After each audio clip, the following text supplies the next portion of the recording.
अब ब्लैक होलो में एक नया खून बह चुका था और वो खून हर एक लहजे में खतरे की घंटी बजा रहा था। लॉर्ड कार्तोस का साया और उसकी रक्त लीला अब अपने चरम पर थी, जबकि एरिक और एलिस के पास सिर्फ एक उम्मीद थी, एक दुर्लभ प्राचीन अनुष्ठान। लेकिन क्या वो समय पर इसे ढूंढ पाएंगे और क्या वे उसे खत्म कर पाएंगे, या कार्तोस का खौफ उनका पीछा नहीं छोड़ेगा। तो हेलो दोस्तों, आज फिर हम आ चुके हैं हमारे वैम्पायर सीरीज के सेकंड पार्ट के साथ। तो चलिए कंटिन्यू करते हैं इस सीरीज को। उससे पहले आपसे एक रिक्वेस्ट है, अगर आप इस चैनल पर नए हैं तो प्लीज चैनल को सब्सक्राइब करें। तो बिना कोई देर किए शुरू करते हैं। रक्त संकेत, the curse of blood moon. पिछले भाग में एरिक ग्रेसन और एलिस मॉर्गन ब्लैक होलो गांव में छिपे वैम्पायर लॉर्ड कार्तोस का सामना करने के लिए संगुइन कैसल पहुंच चुके थे।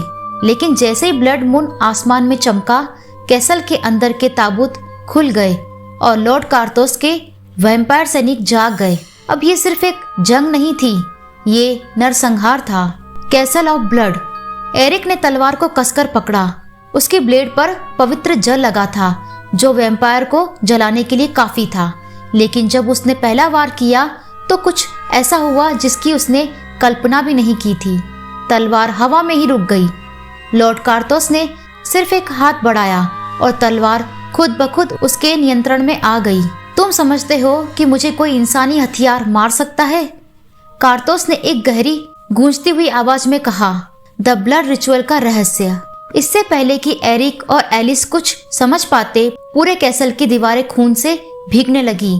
छत से एक लाल रोशनी टपकने लगी और लॉर्ड कार्तोस की आंखें और भी गहरी चमकने लगी। तुम्हें लगता है कि मैंने वैम्पायर बनने के लिए अपनी आत्मा बेची थी? उसने हंसते हुए कहा। यह सिर्फ आधी सच्चाई है। असली शक्ति ब्लड रिचुअल में छिपी है।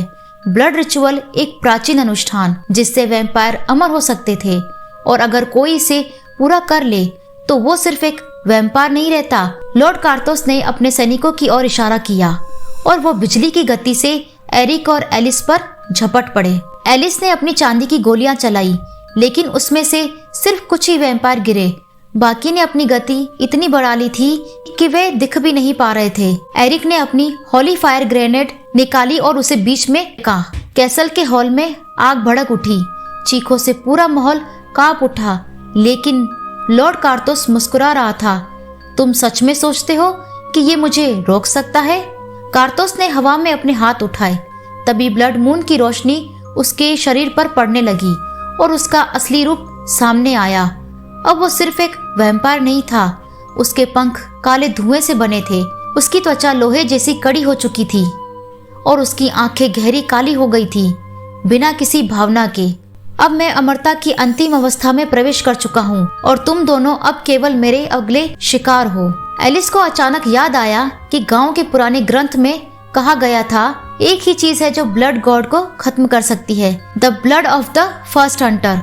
वो खजाने के कमरे की ओर भागी जहाँ गांव के पहले वैम्पायर हंटर सोलोमन ग्रेव्स का ताबूत रखा था। कहा जाता था कि उसके खून की कुछ बूंदें अभी भी वहाँ मौजूद थी। लेकिन जब वो वहाँ पहुंची तो उसे महसूस हुआ कि वो अकेली नहीं थी। वहाँ एक और वैम्पायर उसका इंतजार कर रहा था, और ये कोई सामान्य वैम्पायर नहीं था। ये वही वैम्पायर था जिसने एलिस के माता पिता को मारा था। अब तुम यहाँ से बाहर नहीं निकलोगी। क्या Alice the blood of the first hunter हासिल कर पाएगी? क्या एरिक लॉर्ड कार्तोस से बच पाएगा, या फिर ब्लैक होलो हमेशा के लिए वैम्पायर साम्राज्य बन जाएगा? एक सदी के पुराने खून के खेल ने अपना अंतिम रूप ले लिया था। एरिक और एलिस के सामने अब केवल एक रास्ता था।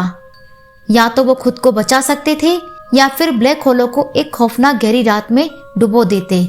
लेकिन ये लड़ाई सिर्फ उनके जीवन की नहीं थी। ये एक ऐसा युद्ध था जिसमें सब कुछ दांव पर था। और ठीक उसी पल जब उन्हें लगा कि वे जीत गए, एक नई मुसीबत ने अपना सर उठाया।